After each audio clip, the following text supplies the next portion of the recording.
Hi, I'm Jen Higgins. I was about 2 years old when my mom took me into the hospital for an ear infection and they discovered a kidney infection.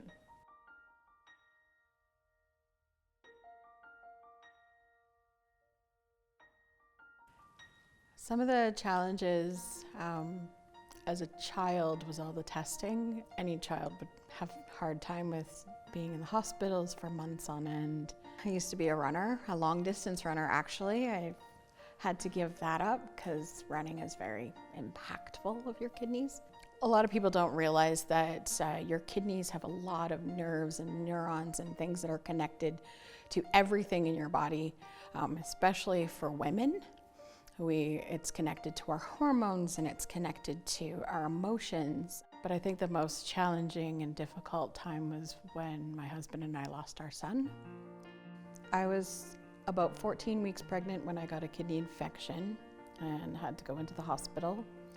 And I was in and out of the hospital until I was about 25 weeks when I had preeclampsia on top of the kidneys and high blood pressure, and they had to deliver by C-section early, and he lived for 3 days. He was a little fighter. It was 464 grams. He would have been 19 in June.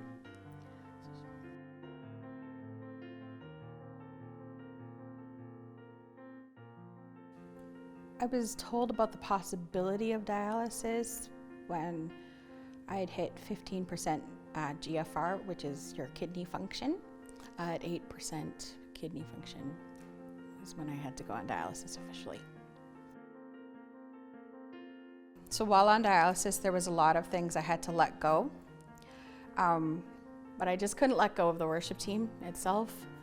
And when I had to let go of helping with worship on the side, things like the women's retreat, my church family was my rock. Especially the worship team, they were my lifeline. I don't think I would have been able to keep going without it.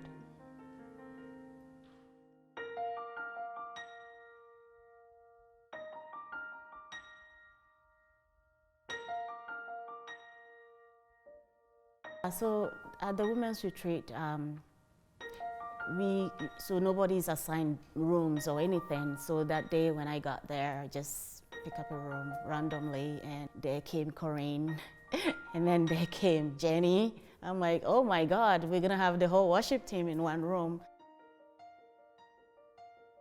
I think the connection that Jenny and I shared is so deep because I could relate to her kidney disease because my late husband had kidney disease, and he had the disease for many years. It wasn't something new. So it was okay for her to be there. It was good. It was very nice to have that community and be supportive that way. It was great having Anna there because she's got a lot of medical experience. I work at a Foothills Hospital. I am one of the unit clerks in the operating room. I take the booking for emergencies most of the time. It's very crazy. So mostly I'm inside the operating room. We more like the pilots flying the plane in the OR. Like an action pilot. Yeah. So they told me I had a 7 to 9 year wait unless I could find a living donor.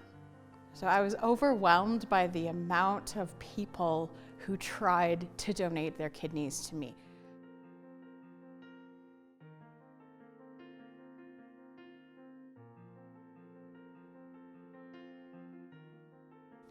So to have a kidney come from the kidney list was actually kind of a miracle in itself. I actually only had to wait 6 years to get a kidney from the transplant list.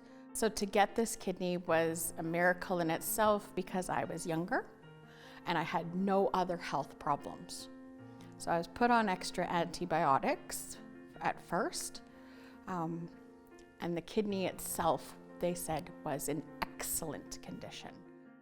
So as a lot of people know, the Foothills is a trauma hospital, so there's a lot of surgeries in a day.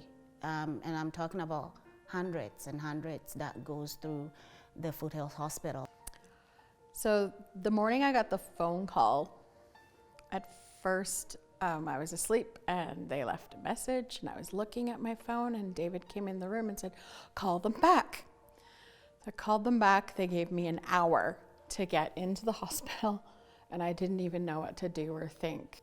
David had called my family and his family and the church, and within an hour we were at the hospital.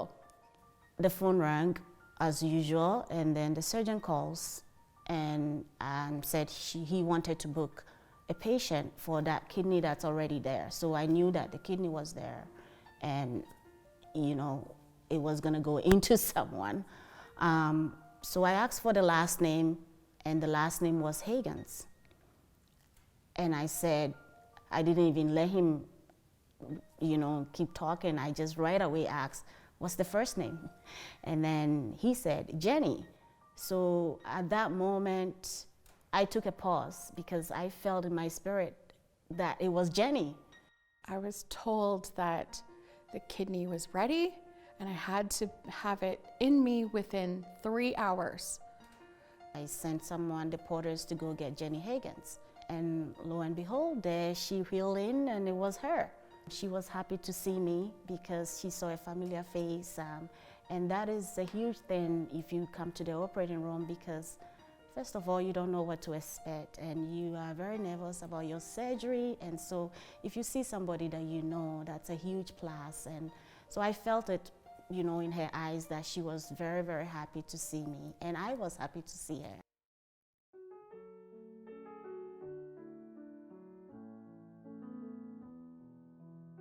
So after the surgery was done and I was in my room and coming out of the anesthesia, my kidney function is higher than I even know I have. Everything has just been very textbook transplant on the good side. After her surgery, I went to visit her in the hospital still when she was still recovering. The first time I saw her, she looked so good. And for me, I was thinking, well, that means kidney is doing well. She looks very happy. You know, you could see it from her eyes that everything is going on well. So I am very excited for her. And I mean, after I think a year now, she's still living with her new kidney. That means that God is doing amazing things in her life. And there is yet more to come for her, I believe so. So through it all, I look back and I realize that even though I'd been praying my whole life for God to heal my kidneys, I see His hand on this entire process. The miracle of the connection between Anna on the worship team to people that I know having transplants, guiding me through this. It may not be the healing that everyone thinks when they think of God's hand and healing, but it's a healing nonetheless. And it's a miracle nonetheless. I have been so